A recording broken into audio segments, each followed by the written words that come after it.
Hi, I'm Brett Hanson, creator and director of Hanson Education Services. If you find this podcast helpful, please subscribe, tell other everyday AI users, and consider writing a short review. Today, we're dissecting a pivotal shift in the tools we use to learn and grow, centered on a report titled Learning Reimagined, Navigating the 2026 Google Education Ecosystem. So there are about 170 million people who use Google Education Workspace to learn. And right now we're standing at something like a crossroads. We've spent years treating high-level AI like a luxury, a sort of premium gate item kept secret, except for, certain people. But as we move through 2026, that separation is diminishing. We're witnessing the moment where the art of teaching, that human spark, meets the science of learning, and it converges with the more expansive tools of AI. And this isn't just about faster computers, it's about the democratization of sophisticated tools. Whether you're a teacher in a rural district like me, a parent managing a busy household, or a homeschooler charting your own course, things have changed. The headline for 2026 is that AI has moved from a luxury to utility.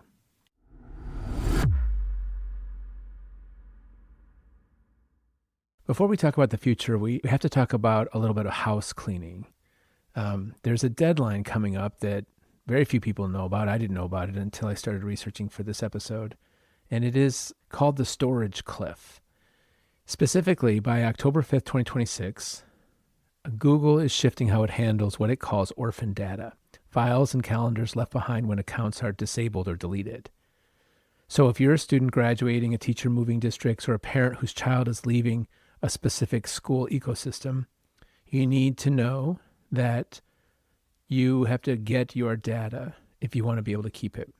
Because files in My Drive owned by disabled accounts will be marked for deletion and removal. And the honesty of the situation is that moving a file to a different folder does not transfer ownership. If the original owner's account is deleted, your access to that file vanishes. So the people who need to act on this are graduating students, teachers, and administrators. And so the way to do it correctly is to use Google Takeout. You go to takeout.google.com to download a full archive of your data. And this is your safety net. You can use the Transfer Your Content tool, it's found in your account settings under Manage Your Google Account, to send your Drive and Gmail directly, or the data directly to a personal Google account.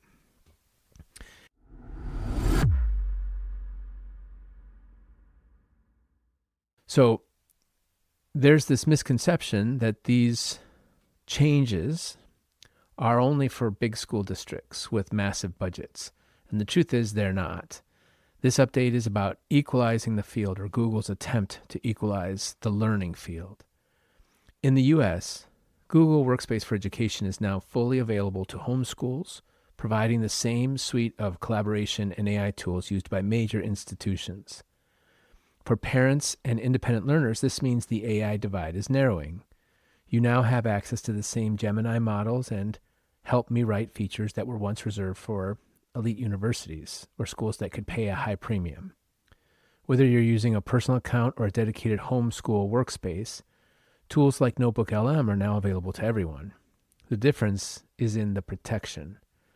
Under an education license, your data is a core service. It isn't human reviewed, and it isn't used to train AI models. You don't get those same promises on a personal account.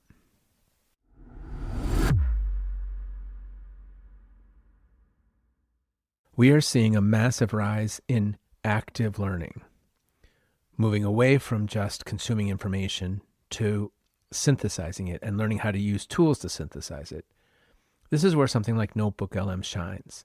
It's grounded in the LearnLM framework, which means it doesn't just give you the answer, it acts as a tutor that prompts you to think deeper. The game changer here for parents and teachers is the audio overview. You can take a dense research paper or a complex history chapter and transform it into a podcast-style conversation. You can then export these transcripts into docs or slides for further study. It turns passive reading into a multimodal experience. And crucially, these notebooks can now be shared directly into platforms like Canvas and Moodle, making it easier for homeschoolers and teachers to keep their resources in one place. As of the last time I used it, this last week, there were still differences between the free student version in a rural school like mine in Northeast Wisconsin and my $20 per month paid version, but they're still wonderful tools.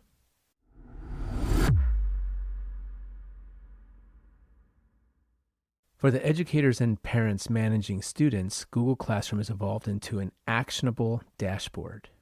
The homepage now provides role-specific insights. If you're a teacher, you see progress against learning standards. If you're a school leader, you see engagement metrics. But the real win for the daily user is the native audio and video recorder. No more extension fatigue. You can leave human, personalized feedback directly on an assignment with your own voice. We also see the new suggested feedback feature, where Gemini can draft detailed comments based on a few of your shorthand notes. So this is about teachers and educators and parents getting their time back so they can focus on the student, the person, not the paperwork.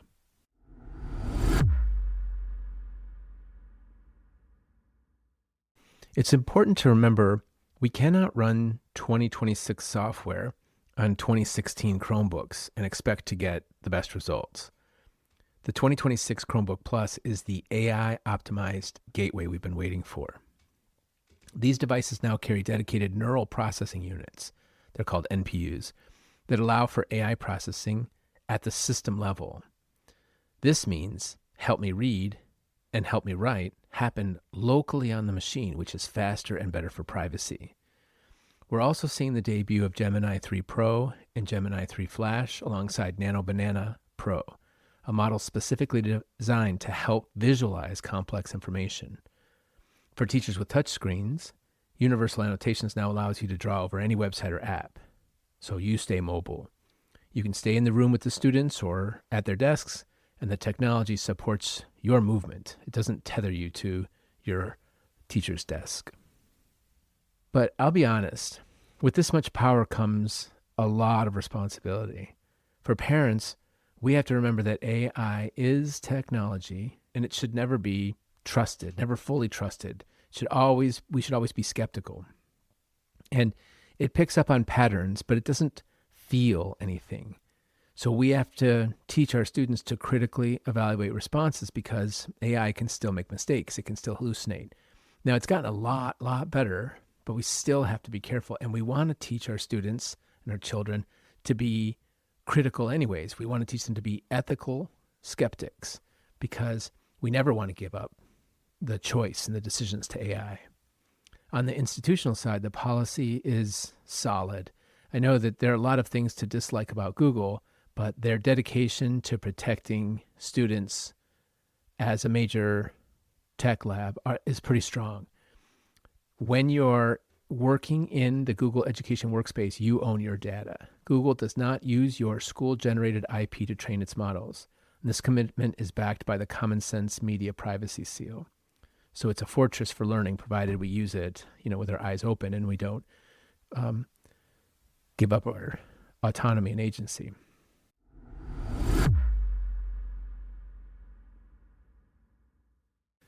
Now, change has a cost.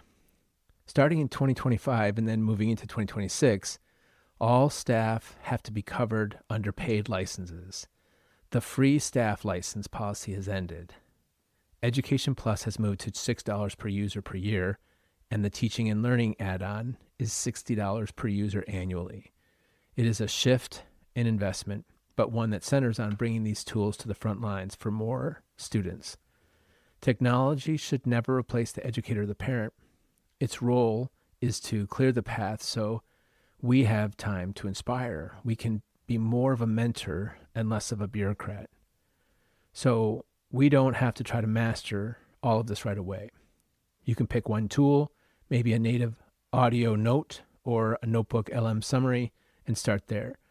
For me, NotebookLM is the one most amazing tool when it comes to learning of all the AI tools that I've used. within and outside Google. So that's a good one to start with.